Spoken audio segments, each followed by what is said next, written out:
My name's Yvette Cantu Schneider, and I'm an ex-gay leader.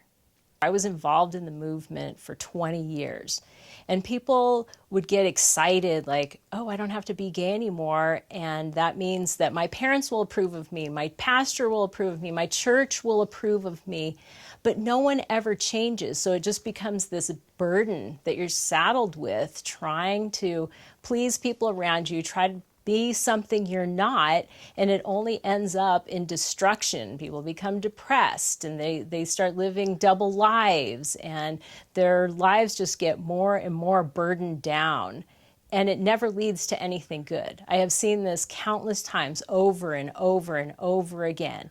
I have seen gay men marry women. Is that fair to the woman when then 10 years later the husband decides to leave the family? I've seen lesbians marry men. And then now they don't know what to do. They're not attracted to their husbands are their friends, they love them, but now they have to tear the family apart in order to be who they really are and who they should have been able to be for their entire lives. I've never seen any success. I've never seen anyone change from gay to straight, ever, ever. We'd see people that were coming to Exodus conferences, and they'd come for a decade, and they could be married, they could not be married, but they're still having the same-sex feelings. They never go away. Because I was the director of women's ministry for Exodus International. And when I started, I thought, oh, we're going to be writing books and pamphlets, and we're going to be having gatherings, and it's going to be so great. You know what I spent my time doing? Dealing with leaders in ex-gay ministries who were having sex with the people who were coming to them for help. That is what disillusioned me the most of anything, because it wasn't just that people were changing, it was that leaders were actually taking advantage of their positions in leadership and having sex with people who were coming to them for help. And that's when I knew if the leaders, the people who have been chosen to be leaders, aren't changing, no one's changing. I would just implore anyone who's thinking of joining an ex-gay group not to do it. I have seen more unhealthy dynamics there than I have in any other group I've ever been a part of in my life. And the results are always destruction and despair. So if I could tell anyone, I would beg anyone, please don't go and do that. People don't change, and it just oppresses them. So they end up in actually a worse situation than they were to begin with, which is just dealing with issues of self-loathing and depression. It's not something that you want to get in at all. What would you say to the parents that are considering it, sending their kids? I know parents love their children and want what's best for them. And what is best for them is to let them live their authentic lives and not to burden them with expectations that they can't live up to. Definitely recording, right? Yeah. Okay, cool. That red light means, right? Yes, couldn't see the red line. All right, okay, let's just double check to make sure we got the sound. Everything's perfect with sound. Like, let's listen to like the first Absolutely. slide, and then we can go on, we can do the... I believe I've been carrying this around. What impact did that have on you when you had that realization?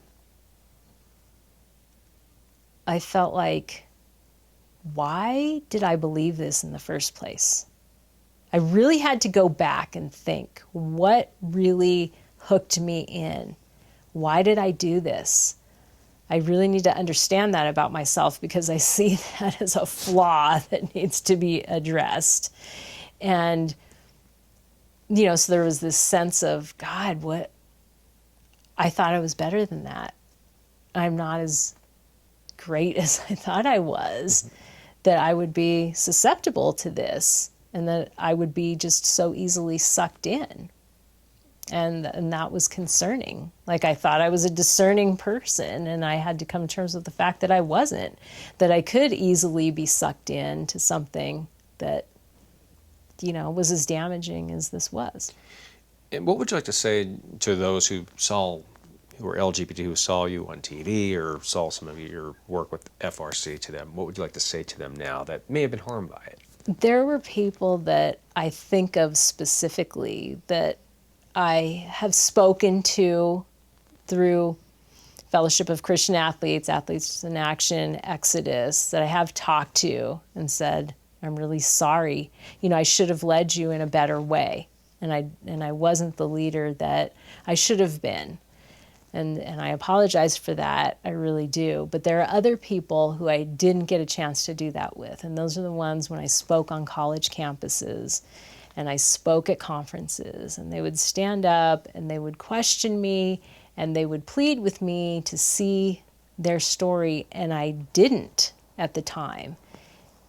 And it sort of breaks my heart now that I didn't, because I know these are people who are living important lives who need to be heard, and I didn't hear them. And that's the number one criticism I have of the people on the side I was on. Like, you're not listening to people. Have you ever sat down with a trans person? I criticized trans people. I had never even met one or talked to any. And I have now many, and I hear their stories, and I get it, I understand now, and I'm so sorry that I didn't listen. I'm so sorry that I didn't listen and that I didn't understand. And I carried the full burden of that and full responsibility.